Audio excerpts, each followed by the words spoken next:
is the Tata Curvv, Tata Motors' first new vehicle in over 3 years. And it has the new fad design, the coupe SUV or SUV coupe, whatever you want to call it. And this has the sloping roof line of a coupe and the raised ground clearance of an SUV. Tata Motors has launched the electric version of this car first, and recently I was around the city of lakes, Udaipur in Rajasthan, to give this car a drive, and here are my first impressions of this vehicle.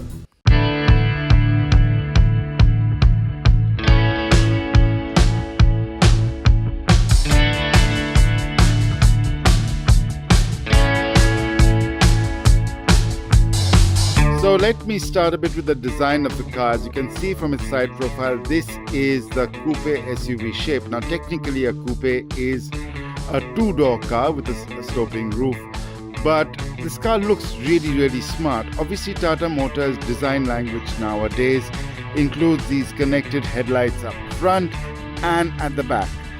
Overall the car looks very smart. I know not everybody would like the coupe SUV shape, but yeah, it does stand out on the roads.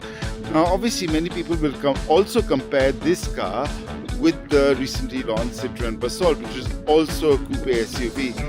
But this car definitely looks a bit more futuristic. That car looks a bit better in my opinion, but this looks futuristic. It's obviously electric and all of that. So let's see how it is to drive actually and how the insides perform.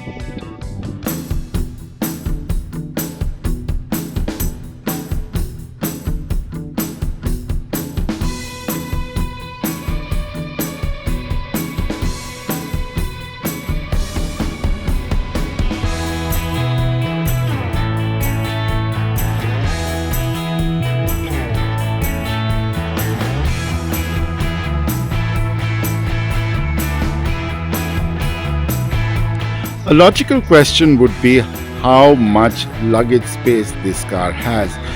Now this coupe SUV shape actually does give the car a lot of luggage space. Let's open the boot and find out. Okay, let's find the button. It's a new car for me. There it is. It's an automatic opening lift gate on the car all the way up, and as you can see, that's my suitcase in there. It's a small trolley, but there's more than enough space for two large suitcases. On this top-end model, Tata Motors also gives a button-operated lift gate, so easy to close.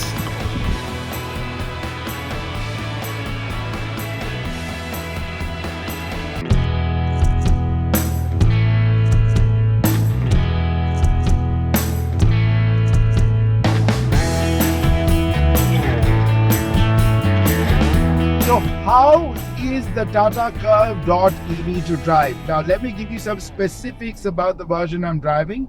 I am driving the Empowered Plus long range version. That means this car has a 55 kilowatt-hour battery, and Tata Motors claims real world range is between 400 to 420 kilometers per hour. I'll just give you my thoughts on that.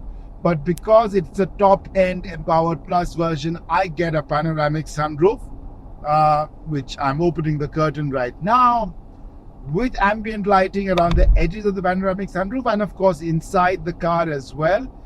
You've got great mood lighting. I've got this really large infotainment screen over here, a full digital display, and Tata Motors has moved the camera views from the mirrors and now onto the instrument cluster. On the Harrier and Safari, they come on the infotainment screen, and on a day like today where it's raining, having a camera view is really useful. So all the toys I might need in this car. It looks really nice as well. I like the ridges on this entire console over here. Tata Motors has really worked on the design. The team in the UK has really made this car pretty nice to look at. They've come a really long way. Now, the thing about an electric car is you're not buying an electric car for the looks only. Range matters. Range anxiety is real. And 400 kilometers is a significant amount of range. Now, let me give a caveat. I have been driving this car in city mode. Now, city mode is the middle of the drive mode. There's the eco mode, and there's a sport mode as well. If I put it on to sport mode, my range will drop. If I put it on to eco mode, my range will go up. So I'm assuming the 420 kilometers means this car is on eco mode at maximum levels of regeneration. I can adjust my regeneration using these strappy paddles over here. I've kept the car right now at level 2 regeneration, even though I'm on a highway, and unfortunately or fortunately, on a highway I do not get much regeneration at all. So we're going through some tunnels, as you can see. It's going to be a bit dark, so I won't talk too much right now, but let's get back to the car now, back to the range issue. Shailesh Chandra in his interview told me a couple of things. He said that most intercity drives in India are around 180 kilometers. So that would be distances like Delhi to Meerut, something like Lucknow to Kanpur, and slightly longer drives like Delhi Chandigarh or Delhi Jaipur.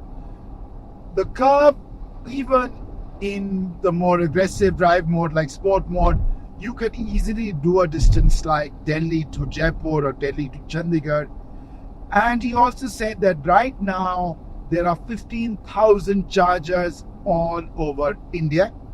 And by the end of March 2025, he expects there to be 25,000 electric vehicle chargers all over India. The Curvv.EV has also got a battery rated at 1.2C.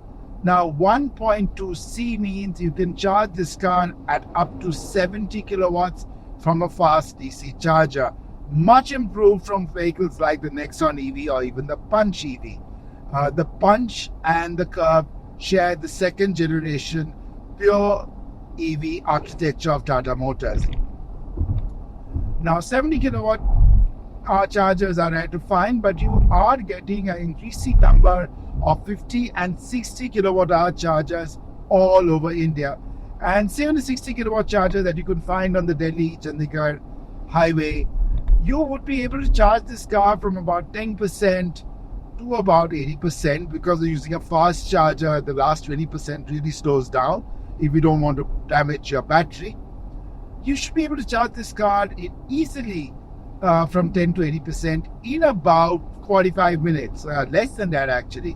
So enough time to go in, have a burger or a pizza or chole bhatura, whatever you want to have, and come out and have your car with more than enough range. But the point is, the Curvv.EV has enough range to do Delhi Chandigarh, and if you've got a charger at home, you won't need to charge it on the way.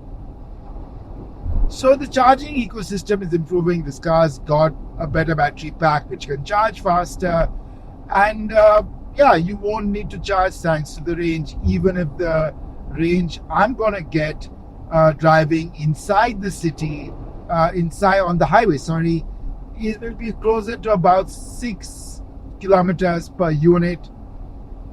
Real world range of about 350 kilometers, more than enough to get anywhere. So that's what I think of the Curvv. Really nice. I'm going to cut this out right now because I'm going to hit another tunnel and I don't want to go dark right now. And let's look at some other aspects of this car going forward. So there we are, back in the hotel. I've done a significant amount of driving today, and I drove 211.6 kilometers, as you can see, and an average of 172 watt hours per kilometer, which works out to just under 6 kilometers per unit of power. As I mentioned earlier, I have a range of about 109 kilometers left, even though for the last 10 odd kilometers I did switch the air conditioner off. It is getting rather cold inside the car. So I will draw some inferences in my conclusion, so I'll just tell you about that. So one question people will obviously have is how the sloping roof affects headroom.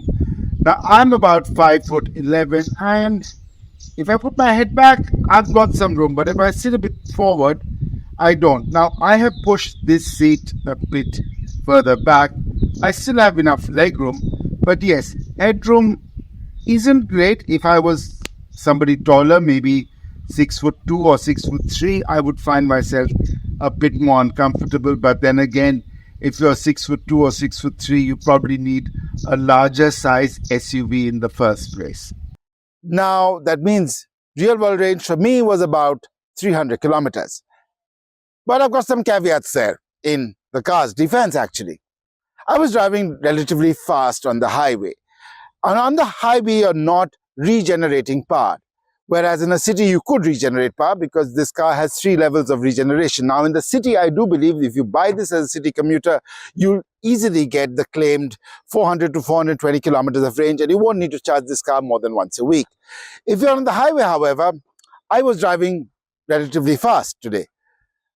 You've got a nice highway, and many of the newer expressways in India are 100 to 120 kilometer an hour speed limit roads. You do want to drive fast, right? At least at the limit, not fast. And it is a bit of a bummer with EVs that if you want to maximize range on an EV, you do have to restrict speeds to under 90 kilometers an hour, under 80 kilometers an hour. If you drive below 80 kilometers an hour, I'm sure you could get even the Curvv.EV too. 400 odd kilometers on a single charge. Now, nobody charges at 0%, so there is that. But I believe the app will help you plan your charging. And as I said, there will be a lot of new chargers all across India. This is a great car. It's got all the features you want. And maybe in a city, I could consider buying something like this to just get to work. It's got the space. Yes, the sloping roofline isn't great for headroom at the back, but this is a driver's car. So there it is. I'm Kushan Mitra saying thank you for watching this video. Do subscribe to ThePrint and do remember to press the bell icon so that you can get more such awesome automotive content and content on a whole variety of topics. Thank you so much for watching.